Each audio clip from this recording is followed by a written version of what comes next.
हे बघा, इथं ज्या आता 3 कॅन्डल बनले की नाही ग्रीन, तर हे आहे आपला डिमांड झोन. मी 2 मिनटं दाखवतो.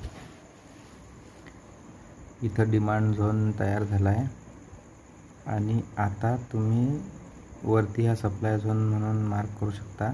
त्यानंतर तिथून डिमांड झोनपर्यंत वापस जर आलं तर इथं काही लोक काय करतात, इथं तुम्ही सेलची एंट्री घेतात. हे बघा, इथं वापस आलं. आता इथून यांना असं वाटतं की हे इथून मार्केट क्रॅशच होते, इथं सेलची एंट्री घेतात. पण हे थोडं ब्रेक करून वापस वरती जाते. इथं आपल्याला डिमांड झोनला टच केल्यानंतर वरती वापस जर टर्न झालं तर आपल्याला इथून एक एंट्री घ्यायची आहे, ते पण कशी, बाईंग बुलिशसाठी. तर 2 मिनटं मी तुम्हाला प्रूफच दाखवतो.